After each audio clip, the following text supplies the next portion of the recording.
Hey my royals, welcome to Queen Worm Farm. And as I am doing maintenance on my tubs here, feeding my worms, I notice a problem with a tub and I'm going to address it and show you what I'm going to do. So I have a couple of different ways that I house my red wigglers. As you can see on this wall, I do have these concrete tubs. They work awesome. Absolutely awesome, but I'm in a very small space and I have hundreds of thousands of worms. And so I also have some worms in these ice cream containers. They're about 3 gallons and there is a lot of them. I have about 90 of them and they're all stacked very, very carefully. So as I was going through, I have one here that I dumped out into one of these empty tubs. This is like my working tub. You can see here excess water. So what is going on in here is that as they're eating, they also create moisture from the food, and that moisture from the food, they were eating watermelon here, has nowhere to go because I obviously can't drain all of these, and I don't have a 3-tier setup where they can feed and things drain just because of the space that I am in and how many worms I have.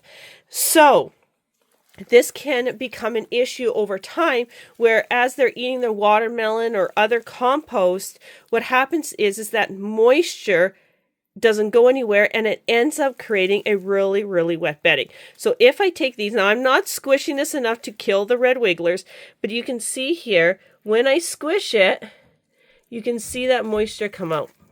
And you can also see it as it sits here, there is just water laying here, and that is not good. So what can you do here? Well, this is really, really simple. So I always have a few extra tubs. Some of these are the concrete tubs you get from any hardware store. You can also use cat litter tubs. I have one here, which exactly is what we're going to do. I am correcting one tub as well. But I always have a few of these extra tubs for this purpose. So what we're going to do with this one is I'm going to remove any food they haven't eaten and get rid of that. And then what we're going to do is we're going to take the substrate and we're going to push it all to one side. Like this. Just get it all pushed to one side. Make sure there's no worms over here. And you can just hear it. You can hear how much water is in this substrate. Okay, so I'm going to push it there. I'm going to double check that there is no worms in here and it doesn't look that way. Put that in my compost bucket for the pigs. And let's go. Now, you might ask, well, why didn't you just throw that watermelon back in? Like they can finish it off. I like to start new. I like to, that there's no mold or anything. It's been a little while since that watermelon's been in here. And because it's been waterlogged, they're not going to eat it as much. And I'd rather just start new, creating a no mold environment for them. Because I'm really picky with that because I do sell my worms. And so when I sell my worms, there's a little straggler.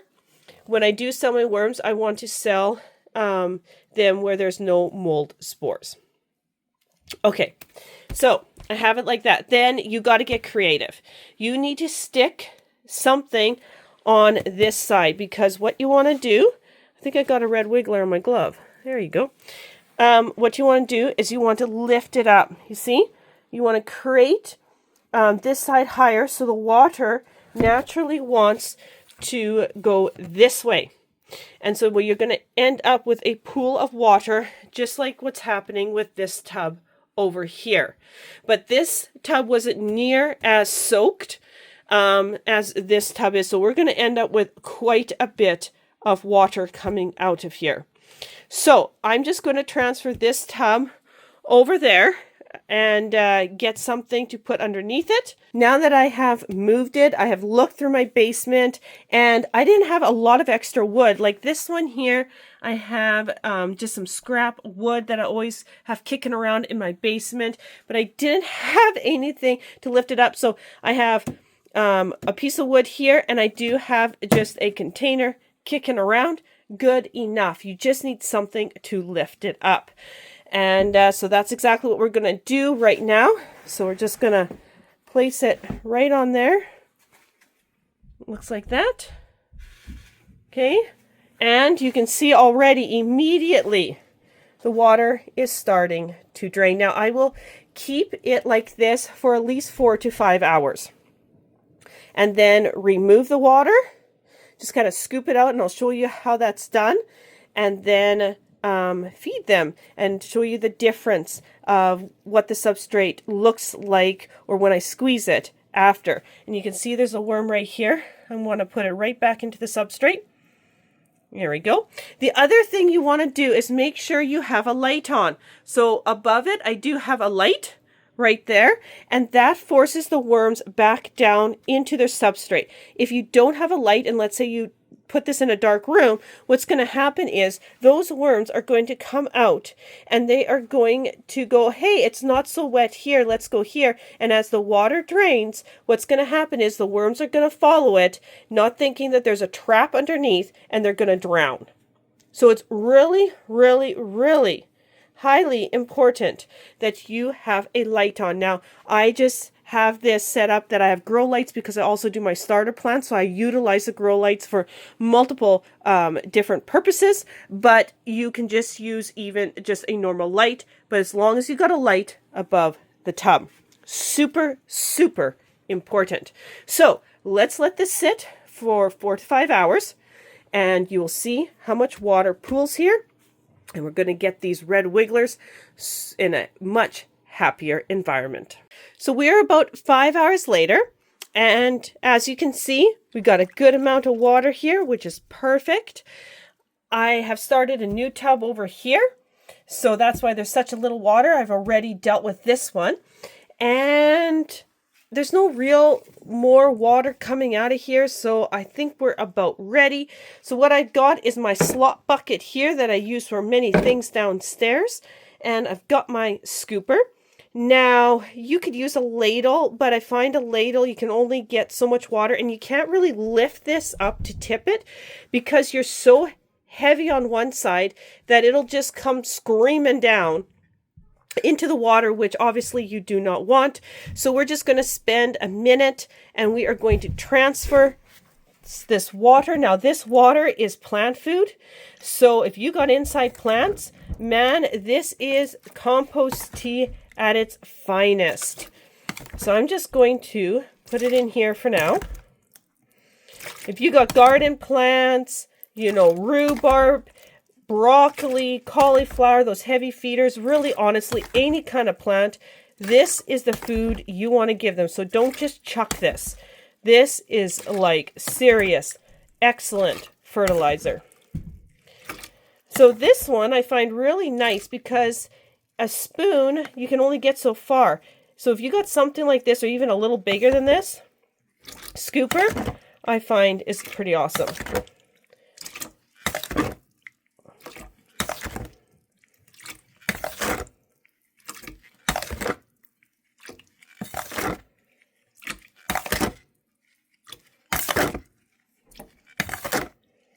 So you just get as much as you can right to the itsy bitsy bit. Okay, that's looking pretty good. So now what I'm going to do is just grab this end, take it off of my container here. And now let's just loosen this up. Oh, so much better. So much better. Now you're still going to have some moisture. Of course you are, but I can still squeeze a bit out, but you don't want this dry. So you just don't want it where it's settling and pooling like it was, and it isn't anymore. So that is perfect. These red wigglers will be so much happier now. So now what I'm going to do is I am going to take its container over here, transfer these